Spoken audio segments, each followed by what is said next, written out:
युद्ध से पहले जर्मनी में एक नई शक्ति का निर्माण एक स्पष्ट उद्देश्य के साथ किया गया था, आंतरिक दुश्मनों का सफाया। यह युद्ध के मैदानों में नहीं बल्कि एकाग्रता शिविरों में जन्मी थी।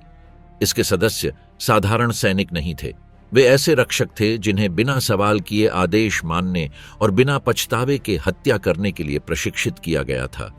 थियोडोर आइके के नेतृत्व में टोटेनकोफ वेरबांडे नाजी शासन की एक झटकेदार शक्ति के रूप में स्थापित हो गई। चयन प्रक्रिया बेहद कठोर थी। आयु, कद, नस्लीय शुद्धता और वैचारिक कट्टरता अनिवार्य थे। उनका प्रशिक्षण शारीरिक दंड, व्यवस्थित अपमान और राजनीतिक ब्रेन वॉशिंग को शामिल करता था। उनका प्रतीक चिन्ह खोपड़ी, जो पहले सैन्य साहस का प्रतीक थी, संगठित आतंक का प्रतीक बन गई। हिटलर और हिमलर ने जेलर को सैन्य बल में बदलने का निर्णय क्यों लिया? वे वेहरमाख्त की नियमित सेना से किस प्रकार भिन्न थे? और एकाग्रता शिविरों में उनका प्रशिक्षण युद्ध क्षेत्र में उनकी क्रूरता को किस प्रकार प्रभावित करता था? खून में ढाले गए टोटेनकोफ का घातक जन्म।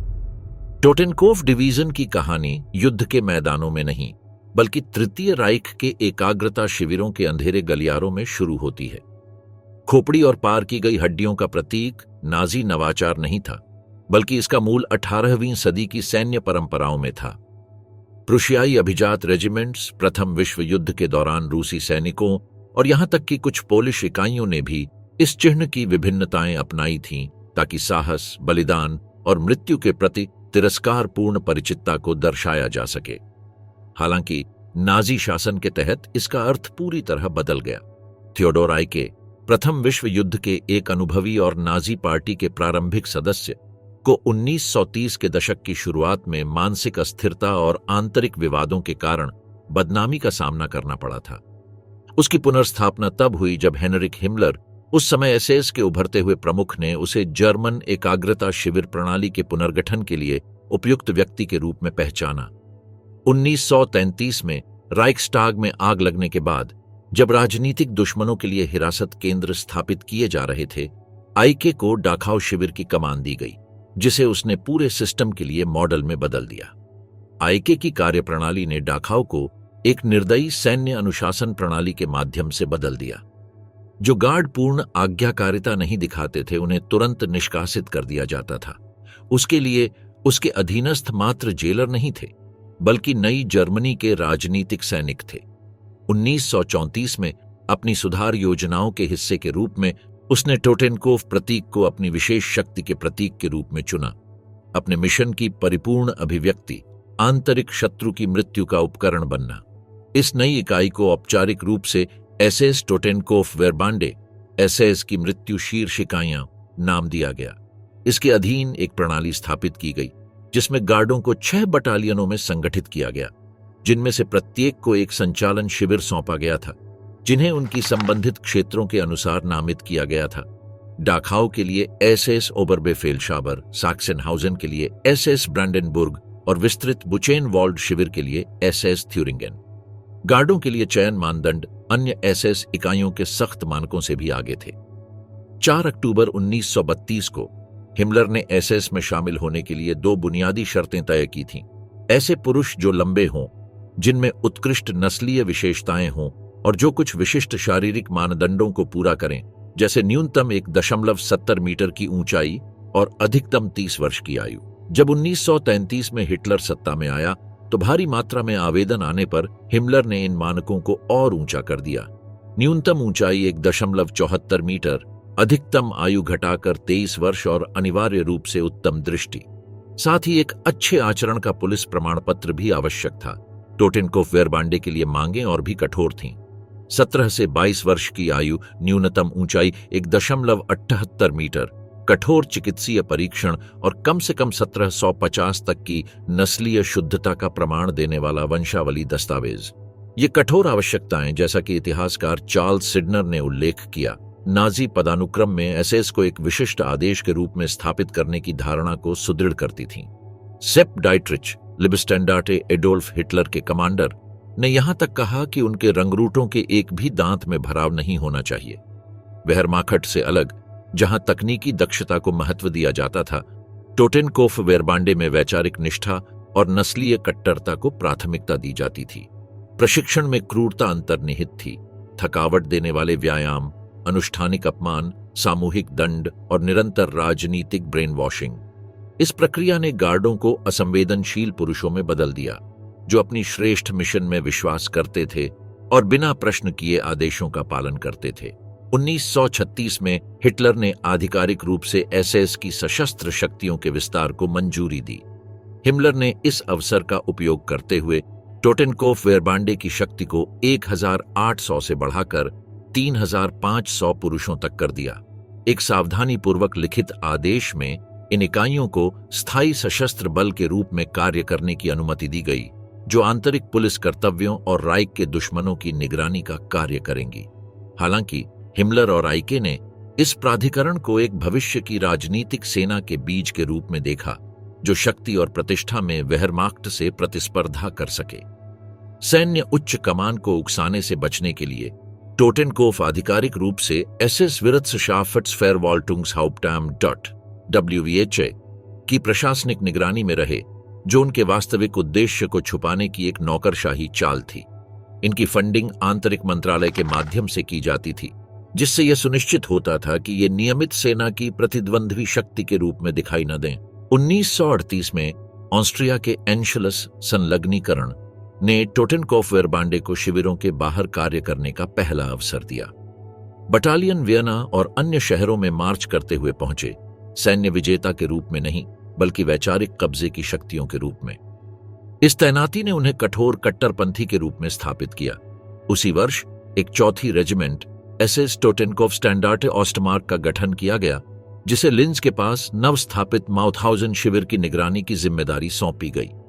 जैसे जैसे हिटलर की विदेश नीति अधिक आक्रामक होती गई, हिमलर ने सशस्त्र एसएस को रणनीतिक रूप से जर्मन सुरक्षा तंत्र के एक अभिन्न घटक के रूप में स्थापित किया। 1936 में एक घोषणा में उसने कहा, एसएस की भूमिका जर्मनी की आंतरिक सुरक्षा सुनिश्चित करना है, जैसे वेहरमाख्ट बाहरी सुरक्षा की गारंटी देता है। यह दृष्टिकोण हिटलर को स्वीकार्य था, जो तब तक व्यक्तिगत निष्ठा की शपथों के माध्यम से सशस्त्र बलों पर अपना नियंत्रण मजबूत कर चुका था।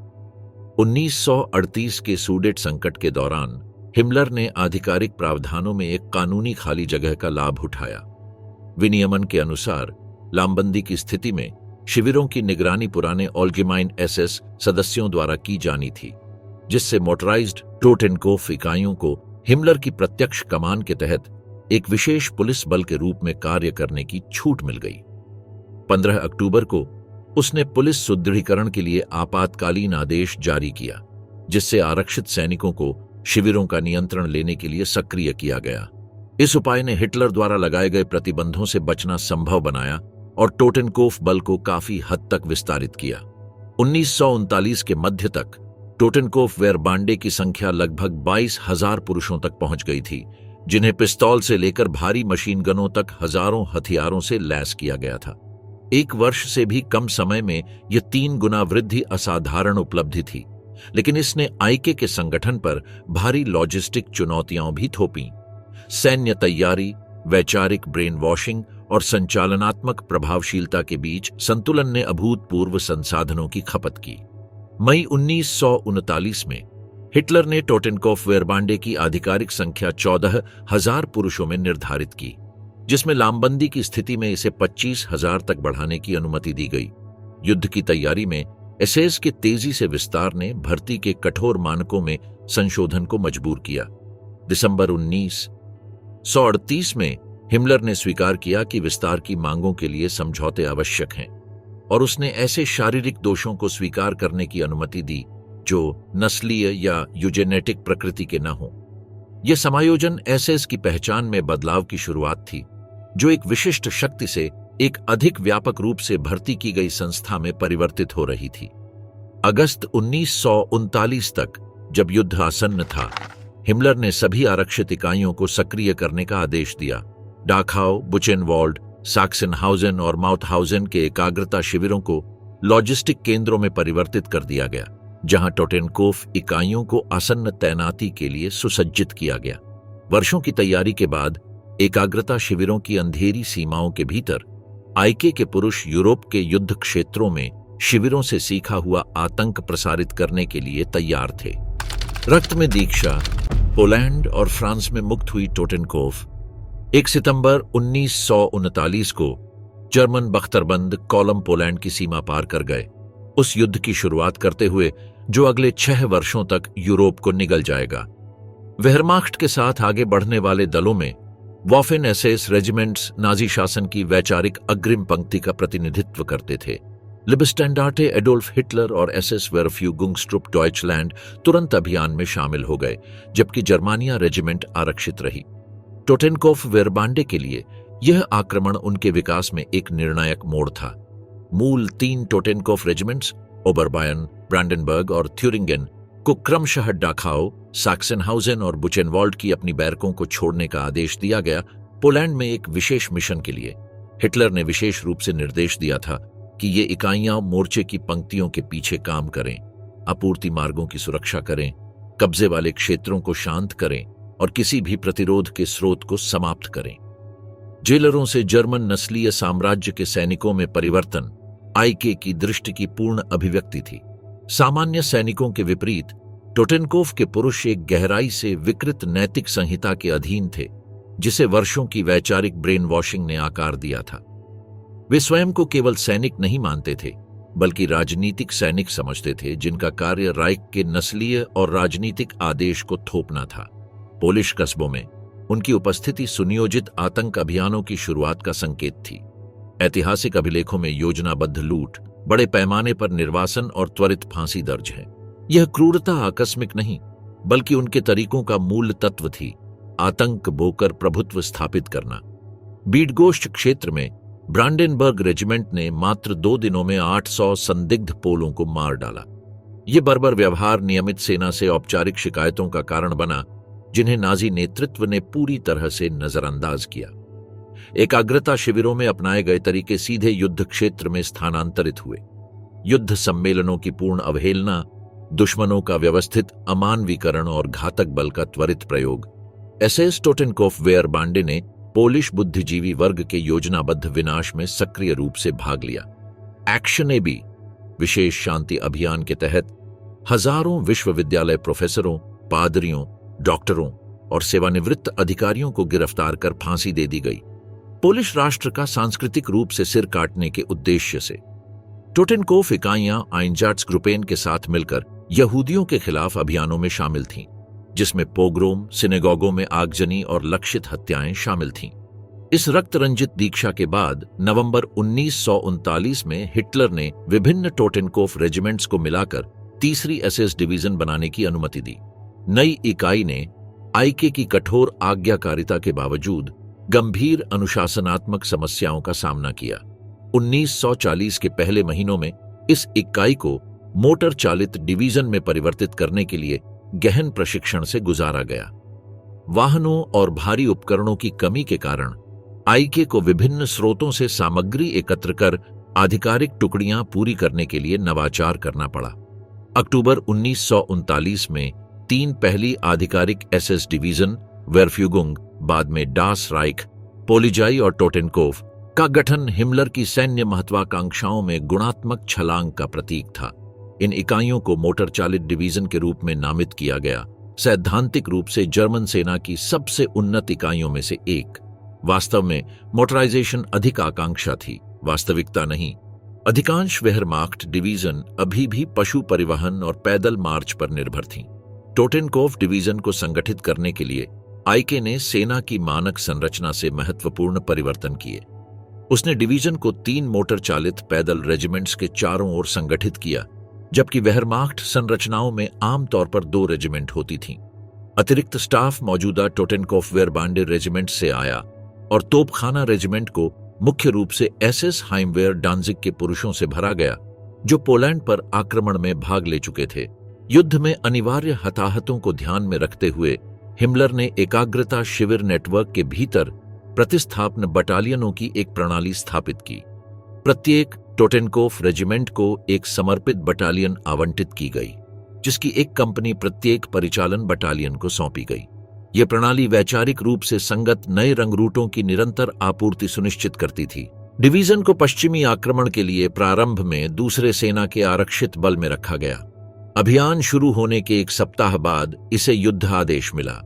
डिवीजन ने दक्षिणी नीदरलैंड और बेल्जियम के माध्यम से फ्रांस की ओर अग्रसर होते हुए उत्तर पूर्वी कैम्ब्रिक क्षेत्र में भारी प्रतिरोध का सामना किया।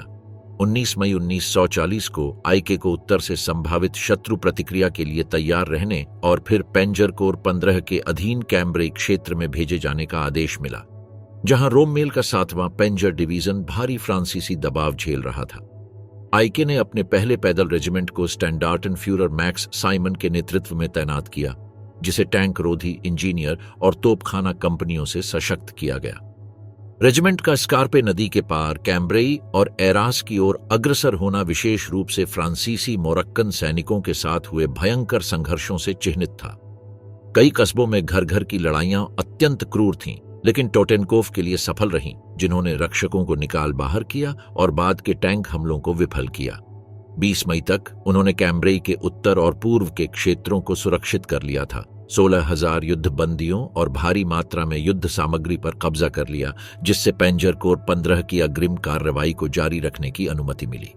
डिवीजन की पहली लड़ाई में 16 मौतें और 53 घायल हुए, जबकि उन्होंने लगभग 200 मोरक्कन सैनिकों को मार गिराने का दावा किया। इसी समय दूसरा पेंजर डिवीजन इंग्लिश चैनल तक पहुंच गया, लगभग 40 सहयोगी डिवीजनों, लगभग 10 लाख पुरुषों को दक्षिण में मुख्य फ्रांसीसी बलों से प्रभावी रूप से अलग करते हुए। यह रणनीतिक गलियारा हालांकि अपनी संकीर्णता 50 से 65 किलोमीटर के कारण असुरक्षित था, तत्काल सुदृढ़ीकरण की मांग करता था। टोटेनकोफ को दक्षिण में 8वें पेंजर डिवीजन और उत्तर में रोममेल की 7वीं डिवीजन के बीच तैनात किया गया, जिसका मिशन अलग हुई सहयोगी सेनाओं के पुनर्संयोजन के किसी भी प्रयास को रोकना था। 19 से 29 मई के बीच 10 दिनों के तीव्र संघर्ष में डिवीजन को 1140 हताहतों का सामना करना पड़ा, जिनमें 300 अधिकारी शामिल थे। उसकी कमान संरचना और संचालन क्षमता के लिए एक गंभीर झटका। हिमलर डिवीजन को कार्यशील बनाए रखने की आवश्यकता को पहचानते हुए बार्टेल्ज से आंशिक रूप से प्रशिक्षित 300 कैडेटों को भेजा। इस नाजुक चरण में डिवीजन से जुड़ा एक कुख्यात प्रकरण घटित हुआ, ले पैरादीस की हत्या। 27 मई 1940 को एसएस हाउप्टस्टुरफ्यूरर फ्रिट्ज क्नोक्लीन के नेतृत्व वाली द्वितीय बटालियन की 14वीं कंपनी ने रॉयल नॉरफॉक रेजिमेंट की द्वितीय बटालियन के लगभग 100 ब्रिटिश सैनिकों को पकड़ लिया। आत्मसमर्पण के बाद कैदियों को एक खलिहान में ले जाया गया, एक दीवार के सामने पंक्तिबद्ध किया गया और व्यवस्थित रूप से गोलियों से भून दिया गया। जो बच गए उन्हें संगीनों से मार डाला गया। केवल 2 सैनिक, एल्बर्ट पूली और विलियम ओकैलाघन, शवों के नीचे छिपकर जीवित बचे। उनके बाद के गवाहियों ने इस युद्ध अपराध को प्रलेखित किया। इस अत्याचार की खबर पास की जर्मन इकाइयों में तेजी से फैल गई।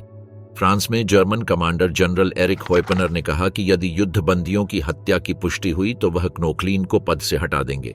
हालांकि जांच विफल रही, संभवतः क्नोक्लीन द्वारा यह आरोप लगाने के कारण कि ब्रिटिश सैनिकों ने हॉलैंड कन्वेंशन 1999 द्वारा प्रतिबंधित डम-डम गोलियों का प्रयोग किया था। यदि यह आरोप सही होता तो ब्रिटिश सैनिक अवैध योद्धा बन जाते और युद्धबंदी के रूप में उन्हें सुरक्षा नहीं मिलती। 14 जून से फ्रांसीसी रक्षा टूटने के बाद टोटेनकोफ ने दक्षिण मारने में पीछे हटती सेनाओं का निर्मम पीछा किया। संगठित प्रतिरोध बड़े पैमाने पर ढह चुका था। शेष टकराव स्थानीय कमांडरों के प्रयासों से थे, जो अपरिहार्य को रोकने की कोशिश कर रहे थे। डिजॉन के पास दूसरे रेजिमेंट की दूसरी बटालियन की 5वीं कंपनी ने मोरक्को की टुकड़ियों से विशेष रूप से क्रूर हाथापाई में मुकाबला किया, जो इस तथ्य से चिन्हित था कि टोटेनकोफ ने नस्लीय रूप से निम्नतर कैदियों को स्वीकार करने से इनकार कर दिया। 17 से 19 जून के बीच डिवीजन ने 6088 युद्धबंदियों को बहुत कम अपनी हानि पर पकड़ लिया और 20 जून को इसकी टोही बटालियन ने 1300 अन्य फ्रांसीसी सैनिकों की आत्मसमर्पण प्राप्त की। 22 जून को फ्रांस ने औपचारिक रूप से आत्मसमर्पण कर दिया।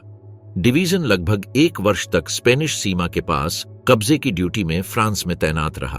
फ्रांसीसी अभियान ने साबित किया कि टोटेनकोफ अपने उत्पत्ति के बावजूद एक पारंपरिक सैन्य संरचना के रूप में काम कर सकती थी। उसकी टुकड़ियों ने गोलाबारी में असाधारण दृढ़ता और लड़ाई में संकल्प दिखाया। हालांकि नुकसान 1152 हताहत, जो इसकी प्रभावी शक्ति का 10% था, अनुभवहीन अधिकारियों की अत्यधिक जोखिम लेने की प्रवृत्ति के कारण सामरिक कमियों को उजागर करता था। और भी चिंताजनक थी आपराधिक आचरणों की सामान्य स्वीकृति, जैसे ले पैरादीस में ब्रिटिश युद्धबंदियों की हत्या या उपनिवेशी सैनिकों के आत्मसमर्पण को बार बार अस्वीकार करना। फ्रांसीसी अभियान के बाद वॉफेन एसेस का विस्तार आईके के डिवीजन पर नियंत्रण के लिए अप्रत्याशित परिणाम लेकर आया। हिमलर ने भर्ती और प्रतिस्थापन की प्रक्रिया को केंद्रीयकृत कर दिया और उसे गॉटलोब बर्गर के अधीन कर दिया, जो वॉफेन एसेस की भर्ती कार्यालय के प्रमुख थे। एकाग्रता शिविरों के भीतर प्रतिस्थापन प्रणाली को सभी एसएस संरचनाओं के लिए सामान्य आरक्षित बल में बदल दिया गया। आईके ने अपने स्वयं के प्रतिस्थापन की चयन प्रक्रिया पर सीधा नियंत्रण खो दिया।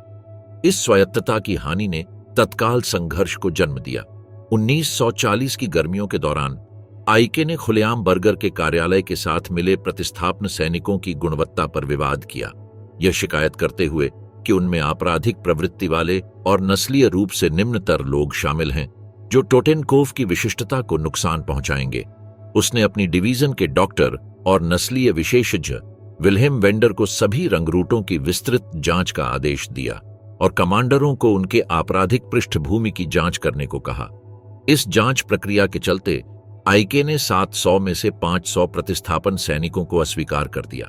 बर्गर निराश होकर ने यह इंगित किया कि ये पुरुष पहले ही एसएस में भर्ती के समय नस्लीय परीक्षणों से गुजर चुके थे और उसने इन अतिरिक्त जांचों को रोकने का आदेश दिया।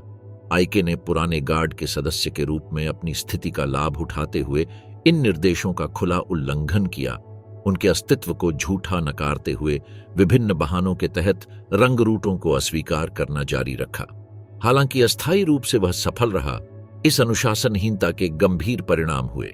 एसएस नेतृत्व ने उसकी बढ़ती स्वतंत्रता को लेकर संदेह प्रकट किया और उसे एकाग्रता प्रणाली से धीरे धीरे अलग करना शुरू किया, जिससे उसकी स्वायत्त प्रभावशीलता सीमित हो गई। प्रतिस्थापन की शुद्धता को लेकर यह संघर्ष ऐसे इस पदानुक्रम के भीतर उसकी सत्ता के क्षरण की शुरुआत थी, एक प्रक्रिया जो उसकी रूसी मोर्चे पर मृत्यु तक जारी रही। आईके ने फ्रांसीसी अभियान और सोवियत आक्रमण के बीच के वर्ष का उपयोग अपनी डिवीजन को गहराई से रूपांतरित करने में किया। उसने मोटराइज्ड पैदल रेजिमेंट्स को अधिक लचीली परिचालन क्षमताओं वाले काम्फग्रुपेन युद्ध समूहों में पुनर्गठित किया, विस्तारित विमान भेदी क्षमताओं और एक 150 मिमी भारी तोपखाने को शामिल किया। उसने एक विशिष्ट मोटराइज्ड आरक्षित बटालियन की स्थापना की, जो अब एकाग्रता शिविर के कर्मचारियों तक पहुंच की हानि की आंशिक क्षतिपूर्ति करती थी। अपनी वैचारिक दृष्टि के प्रति निष्ठावान रहते हुए आईके ने सर्दियों 1940-41 के दौरान एक विस्तृत राजनीतिक ब्रेनवॉशिंग कार्यक्रम लागू किया, जिसे अत्यंत कठोर शारीरिक और सामरिक प्रशिक्षण के साथ जोड़ा गया। डिवीजन विशेष रूप से सोवियत संघ में लड़ाई के लिए अपने पुरुषों को तैयार कर रही थी। जंगलों और गांवों में प्रतिकूल मौसम की स्थितियों में संचालन पर विशेष जोर देते हुए यह तीव्र कार्यक्रम बारबारोसा के ठीक पहले तक जारी रहा, जब टोटेनकोव को लेकर पहले रेलगाड़ियां सोवियत सीमा की ओर रवाना हुई। आतंक का यह डिवीजन अब अपनी असली अग्नि परीक्षा के लिए तैयार था। लाल तूफान, सोवियत दैत्य के सामने टोटेनकोव। 22 जून 1941 की सुबह ने इतिहास के सबसे बड़े भूमि आक्रमण की शुरुआत को चिह्नित किया। 3 मिलियन से अधिक जर्मन सैनिक और उनके सहयोगी सोवियत सीमा पार कर गए। ऑपरेशन बारबारोसा की शुरुआत करते हुए एसएस टोटेनकोव डिवीजन 1 वर्ष की गहन तैयारी के बाद field marshal Wilhelm Ritter von Leeb की नॉर्थ आर्मी ग्रुप को सौंपा गया, विशेष रूप से एरिक होएपनर के चौथे पेंजर समूह के अंतर्गत। एकीकरण आसान नहीं था। होएपनर, जिन्होंने फ्रांस में टोटेनकोव की कमान की थी, आईके और उसकी डिवीजन पर गहरी अविश्वास रखते थे। यह शत्रुता व्यक्तिगत मतभेदों के साथ साथ वेहरमाख्ट और वाफेन एसेस के बीच संस्थागत प्रतिस्पर्धा से भी उत्पन्न हुई थी। नतीजतन उन्होंने टोटेनकोव को आरंभिक आरक्षित बल में रखा, बजाय इसके कि उन्हें आक्रमण की अग्रिम पंक्ति में शामिल करें। तैनाती से पहले आईके ने अपने अधिकारियों को इकट्ठा कर उन्हें इस अभियान की वैचारिक प्रकृति समझाई। उन्होंने इस आक्रमण को राष्ट्रीय समाजवाद और बोल्शेविज्म के बीच एक अस्तित्व की लड़ाई के रूप में चित्रित किया, इसके निर्मम स्वरूप पर जोर देते हुए। गवाहियों के अनुसार आईके ने फ्यूहरर का आदेश साझा किया कि पकड़े गए सभी सोवियत राजनीतिक कमिश्नरों को परिस्थिति की परवाह किए बिना तुरंत मार डाला जाए। उन्होंने अपने सैनिकों को याद दिलाया कि सोवियतों ने जिनेवा कन्वेंशन पर हस्ताक्षर नहीं किए थे और वे युद्धबंदियों के साथ पश्चिमी मानकों के अनुसार व्यवहार नहीं करेंगे। टोटेनकोफ उन्होंने घोषणा की, जर्मन लोगों के अस्तित्व के लिए बिना किसी रियायत के लड़ेगा। प्रारंभ में मानस्टीन के 56वें पेंजर कोर को सौंपा गया। टोटेनकोफ को आक्रमण के दौरान 15वें सेना से संपर्क बनाए रखने और स्टालिन रेखा 1939 पूर्व सीमा पर स्थित सोवियत रक्षा प्रणाली की ओर बढ़ते हुए किनारों की रक्षा का कार्य सौंपा गया। लाल सेना के साथ प्रारंभिक मुठभेड़ नाजी प्रचार की सोवियत सैन्यहीनता की बात को सही प्रतीत कराते थे। अव्यवस्थित संरचनाएं, अयोग्य अधिकारी और खराब सुसज्जित सैनिक। हालांकि यह धारणा सोवियत क्षेत्र में गहराई से प्रवेश के साथ तेजी से बदल गई। डागदा और ऑस्ट्रो में टोटेनकोफ ने समन्वित पलटवारों का सामना किया, जिन्हें भारी टैंक KV-1 और KV-2 का समर्थन प्राप्त था, जिनके खिलाफ अधिकांश जर्मन टैंक रोधी हथियार अप्रभावी सिद्ध हुए। केवल केंद्रित तोपखाने की मदद से ही उन्हें रोका जा सका। इन मुठभेड़ों के दौरान स्वयं आईके गंभीर रूप से घायल हो गए, जिससे उन्हें अस्थायी रूप से कमान SS ब्रिगेड फ्यूरर क्लाइनहाइस्टर कैंप को सौंपनी पड़ी। डिवीजन अंततः स्टालिन रेखा में प्रवेश करने में सफल रही, लेकिन भारी लागत के साथ इसकी लड़ाकू शक्ति का लगभग 10% समाप्त हो गया। ब्रिगेड फ्यूरर गॉर्लिट्स के अंतरिम नेतृत्व में टोटेनकोफ ने अपनी सबसे कठिन लड़ाइयां लेक इल्मेन के पास घने जंगलों और दलदलों में लड़ी। जटिल भूभाग ने जर्मन तकनीकी लाभों को निष्क्रिय कर दिया और सोवियत घात तथा घुसपैठ आधारित रक्षा रणनीतियों को लाभ पहुंचाया। इन कठिनाइयों के बावजूद डिवीजन लुगा रेखा तक पहुंची, जो लेनिनग्राद से पहले की अंतिम सोवियत रक्षा रेखा थी। वहां प्रारंभिक सफलताओं के बाद उसे सोवियत सैन्य जागरण की वास्तविकता का सामना करना पड़ा। बड़े पैमाने पर पलटवारों ने उत्तर और मध्य सेना समूहों को अलग करने की धमकी दी। टोटेनकोफ ने मानस्टीन द्वारा डिजाइन की गई पलटवार रणनीति में महत्वपूर्ण भूमिका निभाई, सोवियत सेनाओं को भारी नुकसान पहुंचाया और लेक इल्मेन के दक्षिण में उनकी वापसी की राह काट दी। सितंबर तक लुश्नो के पास टोटेनकोफ की रक्षात्मक स्थिति तीव्र लड़ाई का केंद्र बन गई। डिवीजन, जो अब गंभीर रूप से कमजोर हो चुकी थी, संख्यात्मक रूप से बेहतर बलों के खिलाफ व्यक्तिगत वीरता के अद्वितीय कृत्यों के माध्यम से लड़ी। SS स्टर्ममान फ्रिट्ज क्रिस्टन ने तब खुद को अलग किया जब अपनी टैंक रोधी इकाई के सभी साथियों को खोने के बाद उन्होंने अकेले 3 दिन तक एक PA के थैंटी 80 तोप का संचालन किया। जब समर्थन पहुंचा, उन्होंने क्रिस्टन को लगभग 100 दुश्मन लाशों और 13 नष्ट टैंकों से घिरा पाया। हिटलर ने उन्हें व्यक्तिगत रूप से नाइट्स क्रॉस से सम्मानित किया। टोटेनकोफ जैसी इकाइयों की यह दृढ़ता अस्थायी रूप से मोर्चे को स्थिर करने में सहायक रही, लेकिन दिसंबर 1941 तक जर्मन अग्रिम पूरी तरह से थम चुका था। 0 से नीचे 40 डिग्री की रूसी सर्दी ने उन उपकरणों को जाम कर दिया जो आर्कटिक परिस्थितियों के लिए उपयुक्त नहीं थे। साथ ही सोवियत मार्शल जॉर्जी झुकोव ने मॉस्को के पास एक विशाल पलटवार शुरू किया, जिसमें साइबेरियाई डिवीजनों और नए T-34 टैंकों का उपयोग किया गया। सेंटर आर्मी ग्रुप अस्तव्यस्त रूप से पीछे हट रहा था और केवल तब स्थिर हो पाया जब हिटलर ने पीछे हटने पर पूर्ण प्रतिबंध का आदेश दिया। यह शीतकालीन सोवियत हमला लेक इल्मेन के दक्षिण में जर्मन बलों को लक्ष्य बनाते हुए नॉर्थ आर्मी ग्रुप को पूरी तरह काटने का प्रयास था। दुश्मन की बढ़ती उपस्थिति को पहचानते हुए टोटेनकोफ और निकटवर्ती इकाइयों ने जल्दी से अपनी स्थिति को मजबूत किया। जनवरी 1942 में 16वीं सेना, जिसमें टोटेनकोफ शामिल थी, पूरी तरह से डेम्यान्स्क पॉकेट में घिर गई। सोवियत बलों ने गहराई तक प्रवेश कर पास की जर्मन डिवीजनों को पार कर लिया और लेक इल्मेन के दक्षिण पश्चिम में लगभग 1 लाख सैनिकों को घने जंगलों में फंसा दिया। टोटेनकोफ को रक्षात्मक प्रयास के केंद्र में डाला गया और इसकी इकाइयों को विघटित क्षेत्रों में फैला दिया गया। परिधि के भीतर की स्थितियां मानव सहन शक्ति की अंतिम सीमा को परिभाषित करती थीं। जमी हुई दलदली भूमि ने उचित किलेबंदी को असंभव बना दिया। जमीनी आपूर्ति रेखाएं पूरी तरह कट गईं, जिससे गोला बारूद, भोजन और दवाइयों के लिए केवल हवाई आपूर्ति पर निर्भरता रह गई। लुफ्टवाफे ने एक वीरतापूर्ण लेकिन अपर्याप्त एयरलिफ्ट का आयोजन किया। राशन को बुनियादी जीवन स्तर तक कम कर दिया गया। अपनी चोटों से आंशिक रूप से उबरने के बाद आईके ने फिर से कमान संभाली और स्वयं संचालन का समन्वय किया। वे अर्ध श्रृंखलित वाहनों से महत्वपूर्ण क्षेत्रों के बीच जाते थे, अक्सर सीधे गोलाबारी के तहत। उनकी सतत उपस्थिति और कठोर नेतृत्व ने थकी हुई टुकड़ियों के बीच एकजुटता बनाए रखी। उन्होंने एक निर्दयी नीति स्थापित की। किसी भी अनधिकृत पीछे हटने या आत्मसमर्पण का दंड तत्काल फांसी था, जिसे वे स्वयं पर्यवेक्षण करते थे। सीमित संचार के कारण टोटेनकोफ को 2 मुख्य युद्ध समूहों में विभाजित कर दिया गया, जो अर्ध स्वतंत्र रूप से लड़े। हिमलर के व्यक्तिगत हस्तक्षेप के बाद डिवीजन को हवाई मार्ग से 400 प्रतिस्थापन सैनिक प्राप्त हुए। मार्च के अंत तक डिवीजन लगभग 13,000 पुरुषों को खो चुकी थी और उसके 11 सदस्यों को असाधारण वीरता के लिए नाइट्स क्रॉस से सम्मानित किया गया था। अप्रैल 1942 की शुरुआत में एक जर्मन बचाव अभियान ने अंततः पॉकेट तक एक संकीर्ण जमीनी गलियारा खोल दिया।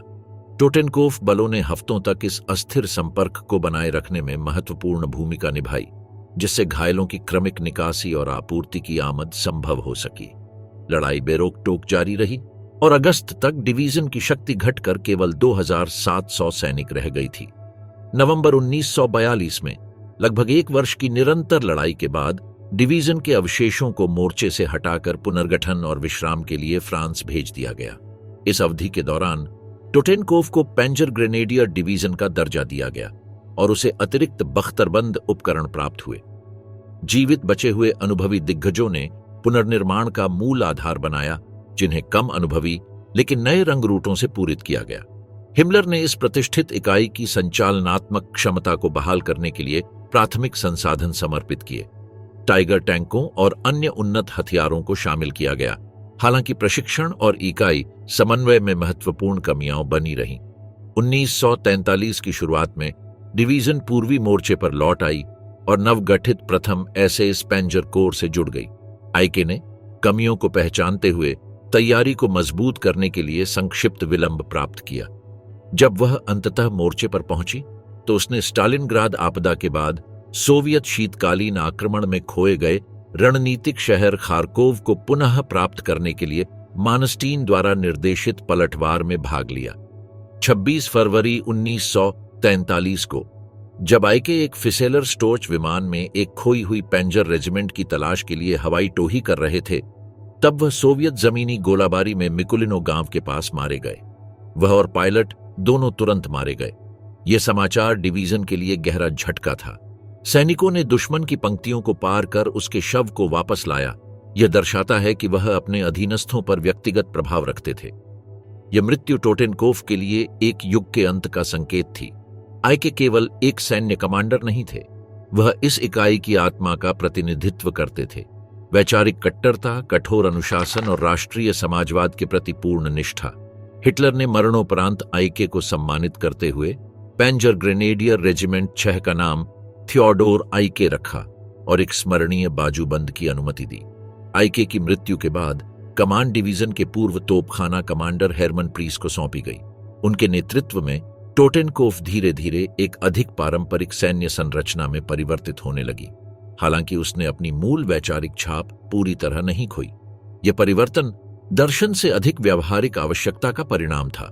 जीवित रहने के लिए आधुनिक युद्ध की मांगों के अनुरूप ढलना आवश्यक था। ने मार्च 1943 में तीसरी खार्कोव लड़ाई के अंतिम चरणों में निर्णायक भूमिका निभाई। डास राइख और लिबस्टैंडार्टे के साथ मिलकर टोटेनकोफ ने सोवियत बलों को घेरने और नष्ट करने के लिए कई युद्धाभ्यास किए, जिससे जर्मन अग्रिम को पुनः स्थापित किया जा सका। जबकि डास राइख और टोटेनकोफ ने सोवियत इकाइयों को पीछे धकेला, लिबस्टैंडार्टे ने पीछे हटने के मार्गों को बंद कर दिया, जिसका परिणाम चुगुएव में गार्ड्स राइफल डिवीजन 25 की पूर्ण विनाश में हुआ। इस समन्वित पलटवार ने अस्थायी रूप से दक्षिणी मोर्चे को स्थिर किया और स्टालिनग्राद की आपदा के बाद हिटलर को आवश्यक सैन्य सफलता प्रदान की। इस आक्रमण ने प्रदर्शित किया कि एसएस संरचनाएं समन्वित तैनाती के तहत अब भी घातक आक्रामक क्षमता रखती थीं। हालांकि सामरिक सफलता रणनीतिक वास्तविकता को नहीं बदल सकी। जहां सोवियत अपनी क्षतियों की भरपाई तेजी से कर रहे थे, वहीं जर्मन संसाधन लगातार घटते जा रहे थे। हिटलर के बाद के निर्णयों ने इन अस्थायी जीतों की खतरनाक अधिकता को उजागर किया।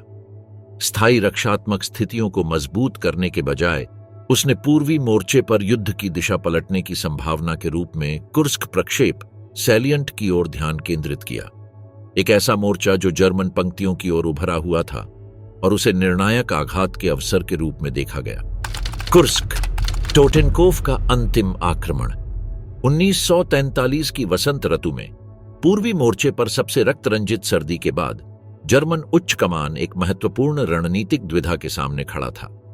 स्टालिनग्राद में विनाशकारी पराजय ने शक्ति संतुलन को अपूरणीय रूप से बदल दिया था। लाल सेना आत्मविश्वास और क्षमता में वृद्धि के साथ जर्मन रेखाओं पर लगातार दबाव बना रही थी। क्या जर्मनी को भारी लागत से जीते गए क्षेत्रों को छोड़कर अपने घटते संसाधनों को बचाने के लिए संकुचित रक्षात्मक रेखाएं स्थापित करनी चाहिए थीं? या फिर एक साहसी आक्रमण के माध्यम से पहल वापस पाने का प्रयास करना चाहिए था जो सोवियत गति को उलट सके? हिटलर ने किसी भी ऐसी रणनीति को अस्वीकार कर दिया जो क्षेत्र को स्वेच्छा से त्यागने का संकेत देती हो, और उसने दूसरी संभावना को चुना। लक्ष्य था कुर्स्क प्रक्षेप सैलियंट, 160 किलोमीटर लंबा एक उभार जो जर्मन मोर्चों की ओर निकलता था। उत्तर और दक्षिण से समन्वित हमले द्वारा इस उभार को समाप्त कर हिटलर बड़ी सोवियत सेनाओं को नष्ट करना, मोर्चा छोटा करना और रणनीतिक पहल को पुनः प्राप्त करना चाहता था। इस निर्णय को ऑपरेशन सिटाडेल नाम दिया गया और यह घटते संसाधनों के साथ एक बड़ा दांव था। आवश्यक प्रहार शक्ति केंद्रित करने के लिए उपलब्ध सर्वोत्तम डिवीजनों, जिनमें वॉफेन एसएस पेंजर इकाइयां भी थीं, को इस अभियान के लिए चुना गया। टोटेनकोफ, लिबस्टैंडार्टे और डास राइख के साथ मिलकर पॉल हॉसर के अधीन द्वितीय एसएस पेंजर कोर का हिस्सा बनी, जो दक्षिणी खंड से हमले की अगुवाई करता। तैयारी के महीनों के दौरान इन डिवीजनों को नए उपकरणों के वितरण में पूर्ण प्राथमिकता दी गई। टोटेनकोफ को पैंथर और टाइगर टैंक, बख्तरबंद वाहन, स्वचालित तोपें और उन्नत टैंक रोधी हथियार मिले। हालांकि नए पैंथर टैंकों के उत्पादन में देरी के कारण ऑपरेशन को अप्रैल से जुलाई तक टालना पड़ा, जिससे सोवियतों को अपनी रक्षा को मजबूत करने के लिए अतिरिक्त समय मिला। ब्रिटिश खुफिया और रिचर्ड सोर्गे के नेतृत्व वाले जासूसी नेटवर्क के माध्यम से आसन्न हमले की जानकारी मिलने पर सोवियत उच्च कमान ने कुर्स्क क्षेत्र को अभूतपूर्व किलेबंदी में बदल दिया। 300 किलोमीटर गहराई तक 8 रक्षा पंक्तियां बनाई गईं, 4 लाख से अधिक बारूदी सुरंगें बिछाई गईं, प्रति वर्ग किलोमीटर 2400 की दर से 5000 किलोमीटर खाइयां खोदी गईं और 20,000 तोपों व रॉकेट लॉन्चरों की तैनाती की गई। इसके अलावा सोवियतों ने मोर्चे के पीछे भारी सामरिक आरक्षित बलों को एकत्र किया, जिनमें उन्नत T-34 टैंकों से सुसज्जित संपूर्ण बख्तरबंद कोर शामिल थे। कुल मिलाकर 13 लाख से अधिक सैनिक, 3600 टैंक और 20,000 तोपें जर्मन आक्रमण का सामना करने के लिए सावधानीपूर्वक तैयार रक्षाओं में तैनात थीं। 5 जुलाई 1943 को एक भारी तोप बॉम्बार्डमेंट के बाद ऑपरेशन सिटाडेल शुरू हुआ। टोटेनकोफ डिवीजन, जो दक्षिणी अग्रिम के केंद्रीय अक्ष पर नियुक्त थी, ने आरंभ में सोवियत रक्षा की पहली पंक्ति के खिलाफ महत्वपूर्ण प्रगति की। इसके पेंजर ग्रेनेडियर्स ने युद्ध अभियंता सहायता से बारूदी सुरंग क्षेत्रों में मार्ग खोले, जबकि टैंकों ने मशीन गन घोंसलों और टैंक रोधी स्थलों को नष्ट किया। हालांकि सोवियत रक्षात्मक गहराई ने जल्द ही थकाऊ गति थोप दी। प्रत्येक किलोमीटर की प्रगति में अत्यधिक गोला बारूद, ईंधन और जनशक्ति की खपत होती थी। सोवियत सैनिक हर खाई को जिद के साथ बचाते और जरूरत पड़ने पर क्रमबद्ध रूप से अगली तैयार स्थिति में पीछे हट जाते। अच्छी तरह से तैनात पर्यवेक्षकों द्वारा निर्देशित सोवियत तोपखाना लगातार जर्मन स्तंभों को निशाना बना रहा था। तीसरे दिन तक टोटेनकोफ लगभग 15 किलोमीटर आगे बढ़ चुकी थी और बेलगोरोड कुर्स्क रेलवे जैसे महत्वपूर्ण केंद्रों पर नियंत्रण कर चुकी थी। हालांकि पड़ोसी इकाइयों की तुलना में तेजी से आगे बढ़ने के कारण खुले पड़े किनारों ने संवेदनशील स्थानों की रक्षा सुनिश्चित करने के लिए रुकावटें उत्पन्न की। 10 जुलाई को डिवीजन ने प्सेल नदी पार की और एक पुलहेड स्थापित किया, जिसकी कमांडरों को उम्मीद थी कि यह निर्णायक सफलता की शुरुआत बनेगा। 12 जुलाई को चरम क्षण आया जब सोवियत उच्च कमान ने प्रोखोरोवका के पास एक विशाल पलटवार शुरू किया। लगभग 850 सोवियत टैंक विशाल गठन में संगठित द्वितीय एसएस पेंजर कोर से टकराए। संकरे क्षेत्रों में हुई इस मुठभेड़ में जर्मनों की संचार और लंबी दूरी की मारक क्षमता की श्रेष्ठता निष्प्रभावी हो गई। टोटेनकोव को 2 पूर्ण सोवियत कोर के साथ नजदीकी अराजक संघर्ष में उतरना पड़ा। लड़ाई की तीव्रता किसी भी पूर्व अनुभव से अधिक थी। टैंक सीधे अन्य टैंकों से टकराए जब गतिशीलता की गुंजाइश समाप्त हो गई। जब गोला बारूद भंडार को टक्कर लगी तो विस्फोट भयंकर थे। सोवियत टैंक चालक अपने वाहनों से उतरकर जर्मन बख्तरबंदों पर ग्रेनेड और चुंबकीय खदानों से हमला करते। लगभग 4 गुना संख्या में कम होने के बावजूद टोटेनकोव ने लगातार 3 दिन तक अपने मोर्चे को थामे रखा। उनकी अनुशासन, टैंक क्रू की श्रेष्ठ प्रशिक्षण और जर्मन टैंकों की तकनीकी बढ़त ने सोवियत संख्यात्मक श्रेष्ठता को आंशिक रूप से संतुलित किया। फिर भी लगातार होती जनशक्ति और उपकरणों की हानि इसकी युद्ध क्षमता को धीरे धीरे खत्म कर रही थी। 14 जुलाई तक टोटेनकोव और अन्य एसएस डिवीजनों को विनाशकारी नुकसान हुआ था। उनके आधे से अधिक टैंक और बख्तरबंद वाहन नष्ट हो चुके थे। यह स्पष्ट था कि आक्रमण असफल हो गया है।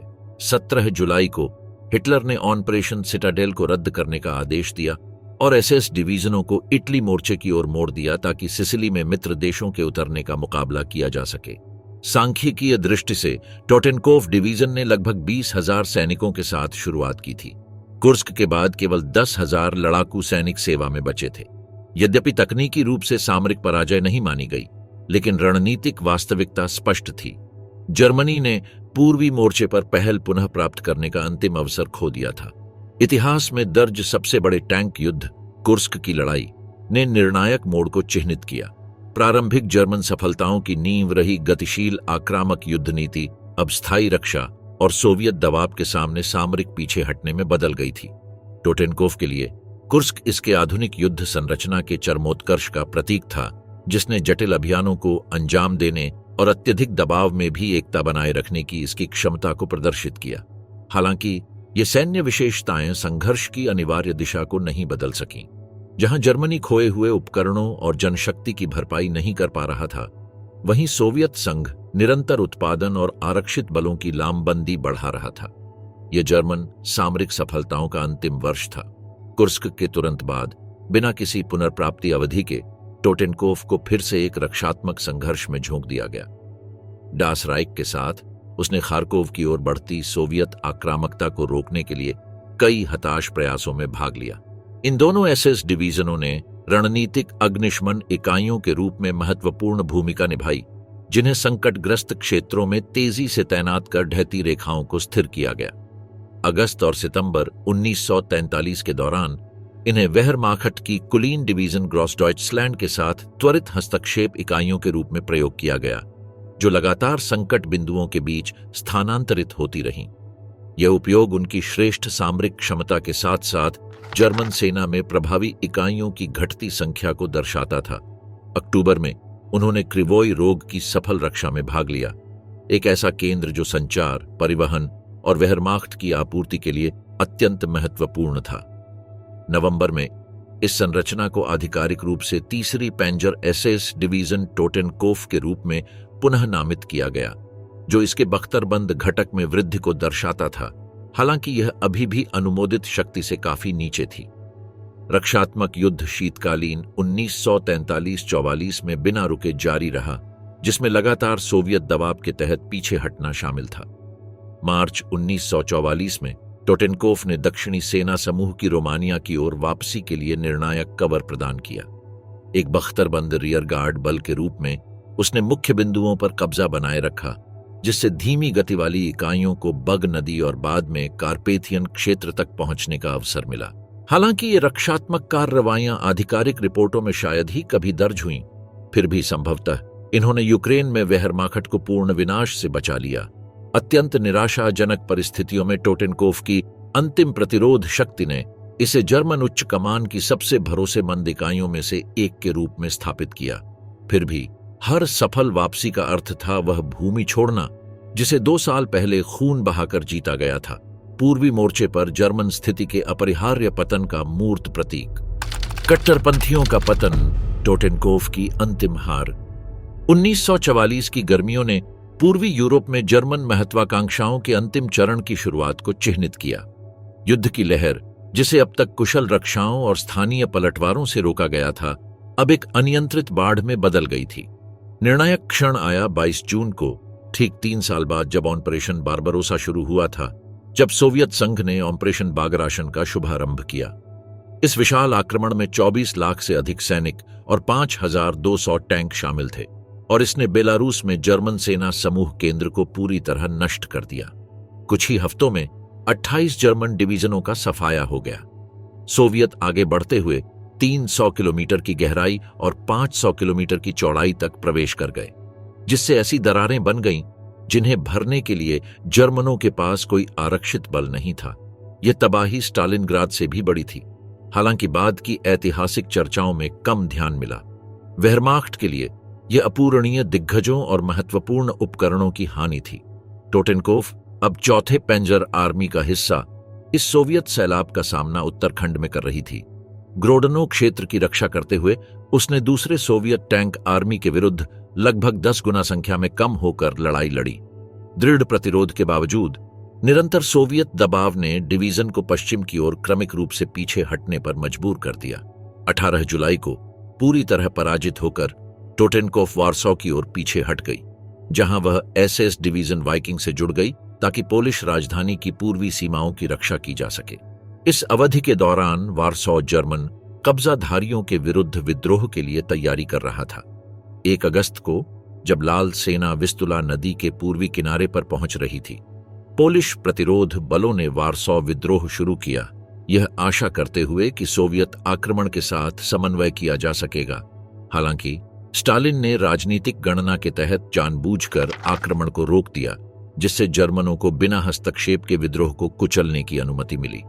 हालांकि टोटेनकोफ ने सीधे शहर के अंदर दमन में भाग नहीं लिया। यह कार्य विशेष इकाइयों जैसे डर्लवांगर ब्रिगेड और रोना को सौंपा गया था। उसने पूर्वी उपनगरों में रक्षात्मक स्थितियां बनाए रखीं, जिससे सोवियतों को नदी पार कर विद्रोहियों से संपर्क साधने से रोका जा सका। यह अनैच्छिक रोक प्रतिरोध बलों के अलगाव और उनकी बाद की विनाश में अप्रत्यक्ष रूप से सहायक बनी। वार्सो में मोर्चा अत्यधिक रक्तपातपूर्ण लड़ाई में बदल गया। टोटेनकोफ को बार बार होने वाले सोवियत हमलों का सामना करना पड़ा, जिनमें भारी पैमाने पर पैदल सेना और टैंकों के हमले शामिल थे, जो भारी तोपखाने की सहायता से किए गए। इसकी रक्षा रणनीति में तैयार की गई पंक्तियों में शुरुआती हमलों को झेलना, सीमित पलटवारों से खोया हुआ क्षेत्र वापस लेना और जब स्थिति असहनीय हो जाती तो माध्यमिक स्थितियों तक वापस हटना शामिल था। हालांकि सामरिक स्तर पर प्रभावशीलता प्रदर्शित हुई, लेकिन रणनीतिक वास्तविकता अपरिहार्य थी। संसाधनों और जनशक्ति में सोवियत श्रेष्ठता हर जर्मन जीत को केवल अस्थायी बना देती थी। अगस्त के अंत तक टोटेनकोफ ने अनुभवी सैनिकों और अपरिवर्तनीय उपकरणों में भारी हानि उठाई। हिटलर ने व्यक्तिगत रूप से टोटेनकोफ के प्रदर्शन पर ध्यान दिया और प्रतिकूल परिस्थितियों में भी प्रभावी पलटवार करने की इसकी क्षमता की सराहना की। हालांकि ये बची हुई क्षमताएं संघर्ष की समग्र दिशा को नहीं बदल सकीं। जहां पश्चिम से मित्र सेनाएं जर्मन सीमाओं की ओर बढ़ रही थीं, वहीं सोवियत आक्रमण पूर्वी यूरोप को कुचलते हुए रोमानिया, बुल्गारिया और हंगरी के अधिकांश हिस्से को पार कर रहा था। दिसंबर 1944 में टोटेनकोफ को वाइकिंग डिवीजन के साथ बुडापेस्ट के चारों ओर सोवियत घेरे को तोड़ने के एक विफल प्रयास में भेजा गया। हंगरी की राजधानी पिछले महीनों में रोमानियाई और बुल्गारियाई रक्षा के पतन के बाद गिर गई थी। लगभग 70,000 जर्मन और हंगेरियन सैनिक शहर में फंसे थे, जिन्हें या तो आत्मसमर्पण करना था या नष्ट होना था।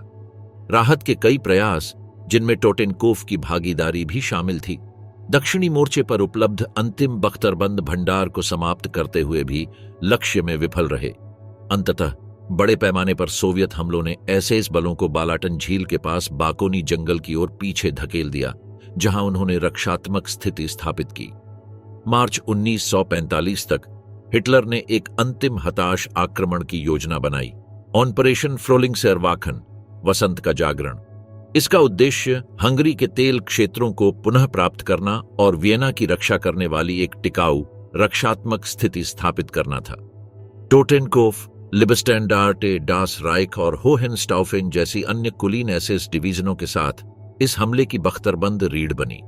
ये इकाइयां अब अपनी पूर्व शक्ति की छाया भर थीं, लेकिन फिर भी युद्ध में सक्षम थीं, उपलब्ध अंतिम परिचालन आरक्षित बल का प्रतिनिधित्व करती थीं। 6 मार्च को शुरू हुए इस अभियान को भीषण मौसम ने ग्रस्त किया। लगातार बारिश ने भूमि को दलदल में बदल दिया, जिससे बख्तरबंद संरचनाओं की गति गंभीर रूप से सीमित हो गई। इन बाधाओं के बावजूद टोटेनकोफ ने प्रारंभिक रूप से सोवियत नियंत्रण वाले क्षेत्र में 32 किलोमीटर की प्रगति की, रणनीतिक स्थिति पर कब्जा किया और दर्जनों दुश्मन टैंकों को नष्ट किया। फिर भी गहरी घुसपैठ ने कमजोर किनारों को उजागर कर दिया। 16 मार्च को मार्शल टोलबुजिन की तीसरी यूक्रेनी मोर्चा सेना ने एक व्यापक जवाबी हमला शुरू किया। सोवियत बल संख्यात्मक रूप से बेहतर और लगातार हवाई बमबारी से समर्थित तेजी से जर्मन आक्रमणकारी संरचनाओं को पीछे धकेलने में सफल रहे। हिटलर के स्पष्ट आदेशों के बावजूद कि किसी भी कीमत पर मोर्चा बनाए रखा जाए, एसएस कमांडरों ने ऑस्ट्रिया की ओर पीछे हटने की अनुमति दी। क्रोधित होकर हिटलर ने आदेश दिया कि भाग लेने वाली डिवीजनों से उनके सम्मान सूचक आर्म बैंड हटा लिए जाए। एक प्रतीकात्मक अपमान जिसने उन वयोवृद्धों के बीच आक्रोश पैदा कर दिया जिन्होंने वर्षों तक निराशाजनक युद्धों में निष्ठा से सेवा दी थी। अप्रैल के अंत तक, जब पूर्वी मोर्चा पूरी तरह ढह चुका था, टोटेनकोफ के पास केवल 1000 लड़ाकू सैनिक और 6 चालू टैंक बचे थे।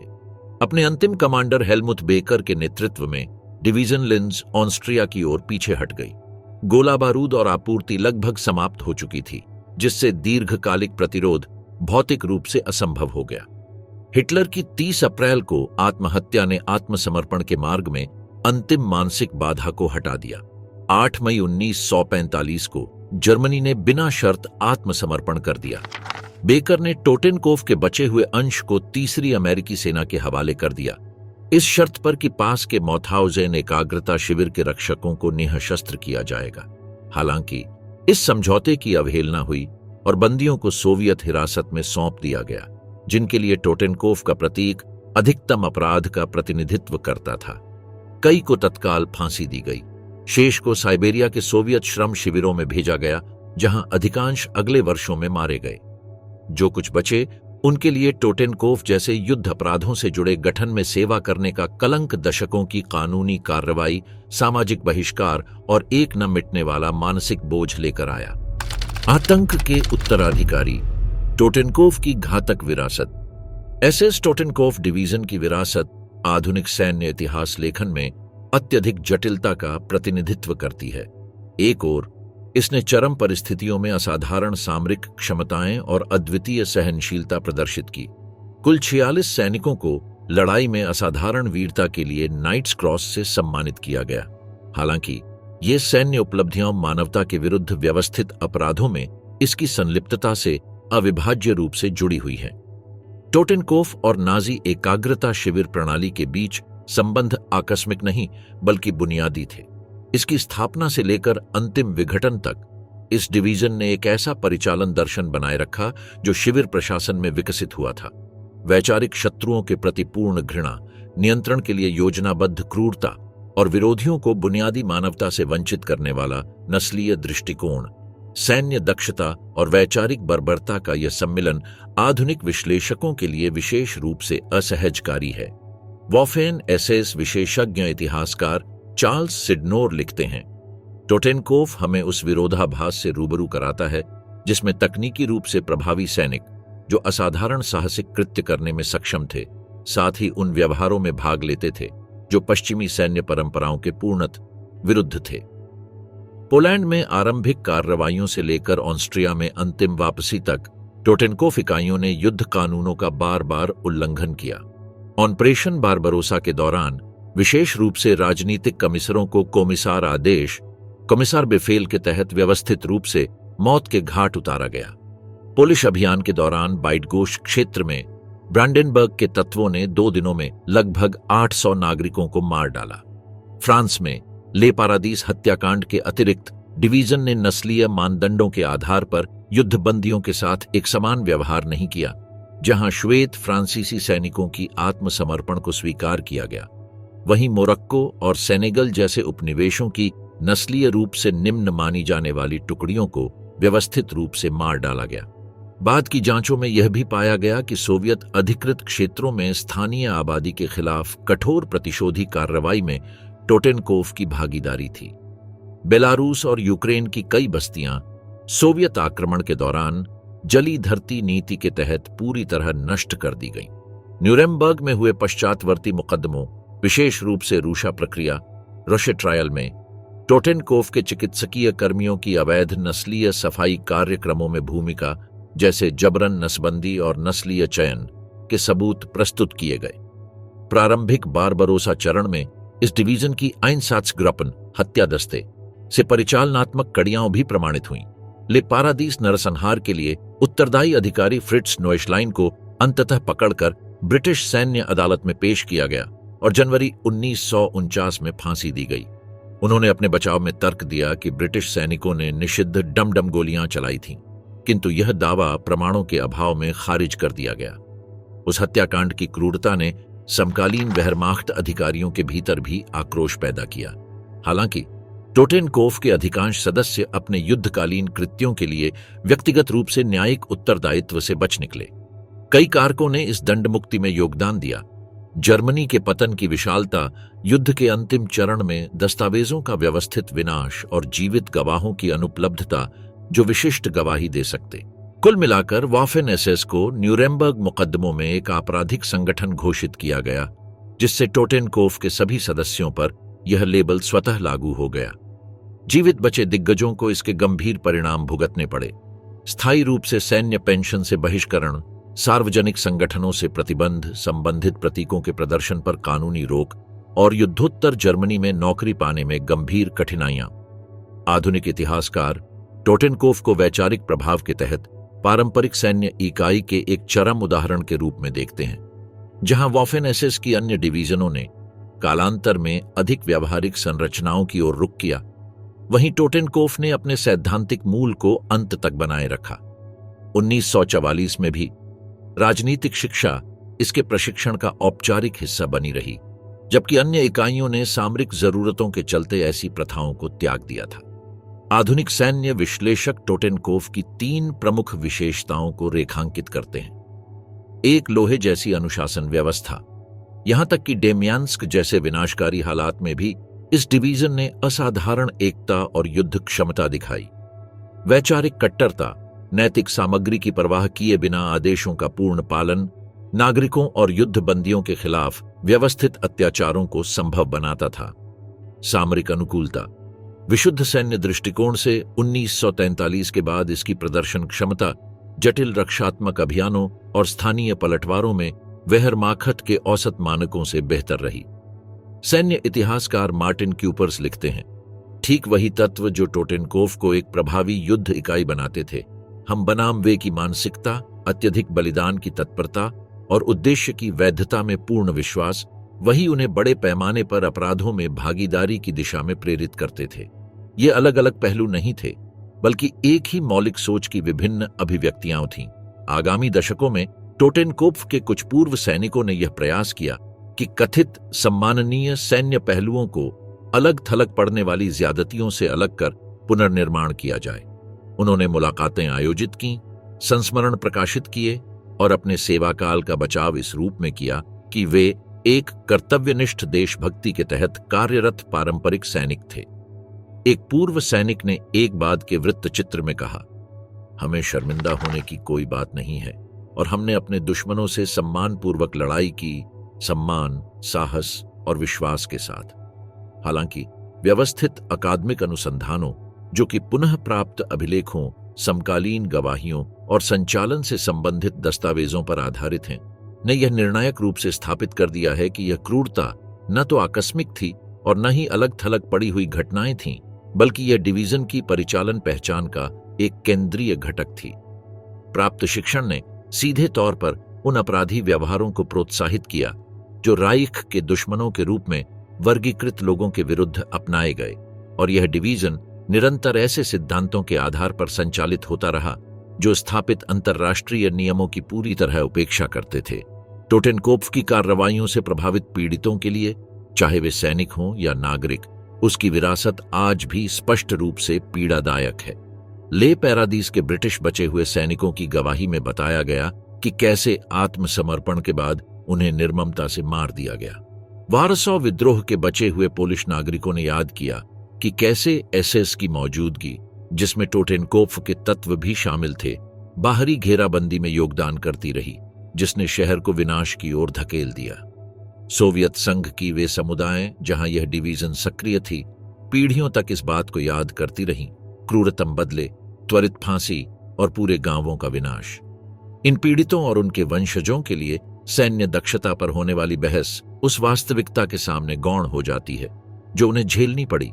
टोटेनकोफ उस केंद्रीय समस्या का प्रतिनिधित्व करता है जो तृतीय राइख के अध्ययन में सामने आती है। पारंपरिक पहलुओं को आपराधिक घटकों से अलग करने की असंभवता। यह केवल एक लड़ाकू डिवीजन नहीं था जो कभी कभार अत्याचार करता था, बल्कि यह नाजी आतंक के तंत्र का सीधा विस्तार था जिसे युद्ध क्षेत्र में उतारा गया। इसकी सामरिक दक्षता का उद्देश्य ही था अंतर्राष्ट्रीय कानून के दृष्टिकोण से बुनियादी रूप से आपराधिक नीतियों को लागू करना। आधुनिक इतिहास लेखन ने लगातार उन प्रयासों को खारिज किया है जो वॉफेन एसएस को केवल एक पारंपरिक सैन्य बल के रूप में सुंदर बनाने या सामान्य साबित करने की कोशिश करते हैं। ऐतिहासिक साक्ष्य यह स्पष्ट रूप से स्थापित करता है कि इसका भूमिका जातीय संहार की नीतियों के व्यावहारिक कार्यान्वयन में केंद्रीय था। टोटेनकोफ, जो सीधे तौर पर एकाग्रता शिविर प्रणाली से जुड़ा था, इस एकीकरण का एक विशेष रूप से स्पष्ट उदाहरण प्रस्तुत करता है। आने वाली पीढ़ियों के लिए टोटेनकोफ डिवीजन एक शक्तिशाली चेतावनी के रूप में कायम रहता है कि जब सैन्य नैतिकता को पूरी तरह से एक उग्रवादी विचारधारा के अधीन कर दिया जाता है तो इसके क्या भयानक परिणाम हो सकते हैं। इसका इतिहास दिखाता है कि जब सैन्य संस्थाएं मौलिक नैतिक और कानूनी सीमाओं को त्याग देती हैं तो वे आतंक के उपकरण बन सकती हैं। वैध युद्ध और संगठित अपराध के बीच की रेखा मिट जाती है। आज टोटेनकोफ का कोई भी समग्र विश्लेषण इस द्वैतता को एक साथ स्वीकार करना चाहिए। एक ओर इसकी सामरिक क्षमता की सच्चाई और दूसरी ओर इसकी कार्यवाही और मिशन की मौलिक आपराधिक प्रकृति। यह असुविधाजनक द्वैतता किसी भी प्रकार की सरलीकरण को अस्वीकार करती है, लेकिन इसका प्रत्यक्ष सामना आवश्यक है यदि हम आधुनिक सैन्य इतिहास के एक सबसे अंधकारमय अध्याय से कोई महत्वपूर्ण सबक निकालना चाहते हैं। खोपड़ी और क्रॉसबोन्स का प्रतीक, जो नाजीवाद से पहले भी अस्तित्व में था लेकिन जिसे नाजी शासन द्वारा अपनाया और रूपांतरित किया गया, टोटेनकोफ की कार्रवाइयों के कारण एक नया अर्थ ग्रहण कर गया। अब यह मृत्यु का सामना करने की वीरता का प्रतीक नहीं था, बल्कि उस शासन का प्रतीक बन गया था जिसने मृत्यु को एक औद्योगिक प्रक्रिया बना दिया। जब बचे हुए सैनिकों से इस प्रतीक के अर्थ के बारे में पूछा गया तो कई लोगों ने पारंपरिक सैन्य व्याख्या बनाए रखी, व्यक्तिगत बलिदान की तत्परता। हालांकि नाजी नीतियों से प्रभावित लाखों लोगों के लिए यह प्रतीक स्थायी रूप से संगठित आतंक से जुड़ गया। टोटेनकोफ डिवीजन की पूरी यात्रा का विश्लेषण करते समय एकाग्रता शिविरों से लेकर यूरोपीय युद्ध क्षेत्रों तक हम नाजी शासन का एक संक्षिप्त रूप देखते हैं। एक जानलेवा मिश्रण संगठित दक्षता, वैचारिक कट्टरता और सोच समझकर अपनाई गई क्रूरता का।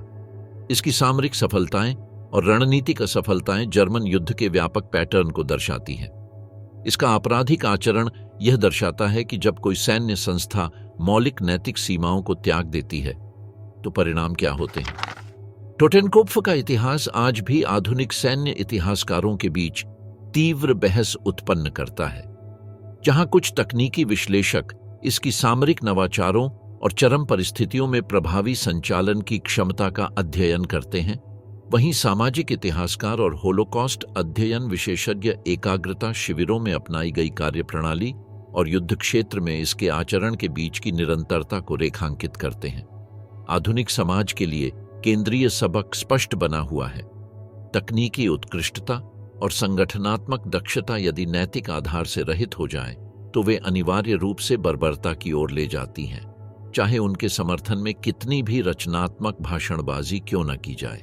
टोटेनकोफ डिवीजन, जो अनुकरणीय सैन्य अनुशासन और योजनाबद्ध आपराधिकता का एक असामान्य मिश्रण प्रस्तुत करता है, यह ऐतिहासिक चेतावनी बनकर कायम है कि जब सशस्त्र बल पूरी तरह से एक उग्र विचारधारा के अधीन हो जाएं, तो उसके क्या गंभीर परिणाम हो सकते हैं।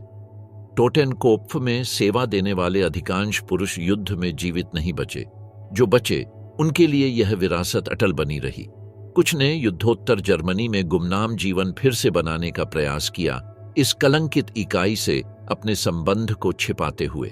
अन्य लोग अर्धगुप्त पूर्व सैनिक संघों के माध्यम से संपर्क में बने रहे, जहां वे अपनी इतिहास की एक परिष्कृत संस्करण को संजोते रहे। व्यक्तिगत आख्यान चाहे जैसे भी विकसित हुए हों, ऐतिहासिक अभिलेख बना हुआ है। एसएस टोटेनकोप्फ डिवीजन उस विलयन की सबसे स्पष्ट अभिव्यक्ति थी जो पेशेवर सैन्य तंत्र और नाजी वैचारिक कार्यक्रम के बीच हुआ। इसके सदस्य केवल दुर्भाग्यशाली सैनिक नहीं थे जो युद्ध मशीनरी में फंस गए थे, बल्कि वे एक ऐसे दृष्टिकोण में स्वेच्छा से भागीदार थे जिसने शत्रुता की पारंपरिक मानवतावादी सीमाओं को स्पष्ट रूप से नकार दिया था। इस सबसे कुख्यात जर्मन डिवीजन के विश्लेषण का समापन करते समय हमें याद रखना चाहिए कि विवादास्पद सैन्य संरचनाओं का अध्ययन केवल तकनीकी या सामरिक पहलुओं की जिज्ञासा के लिए नहीं होता। वास्तविक सैन्य इतिहास को संघर्ष की नैतिकता के पहलुओं का सीधे सामना करना चाहिए, यह स्वीकार करते हुए कि समाज जिस प्रकार से युद्ध करते हैं वह उनके मौलिक मूल्यों को प्रतिबिंबित करता है। टोटेनकोप्फ, जो एकाग्रता शिविरों के आतंक में जन्मी और एक विनाशकारी हार में समाप्त हुई, उस आतंक का स्थायी साक्ष्य है जिसे मनुष्य तब उत्पन्न कर सकते हैं जब वे अपने नैतिक श्रेष्ठता के भ्रम में दुश्मनों का पूरी तरह से अमानवीकरण कर देते हैं। इसकी कहानी का अध्ययन करना आवश्यक है क्योंकि यह दर्शाती है कि जब समाज उन मूलभूत सिद्धांतों को त्याग देते हैं जो वैध युद्ध और संस्थागत आतंकवाद के बीच की सीमा तय करते हैं, तो अति क्या हो सकती है। रूसी मैदानों, पोलिश जंगलों और फ्रांसीसी खेतों में जहां टोटेनकोप्फ ने युद्ध किया, मौन स्मारक उसके प्रभाव की शिकार पीड़ितों की याद दिलाते हैं। ये मौन स्वर सामरिक विश्लेषणों या रणनीतिक बहसों से कहीं अधिक उस डिवीजन की वास्तविक विरासत है जिसका प्रतीक आधुनिक युद्ध के सबसे अंधकारमय पहलुओं का पर्याय बन गया।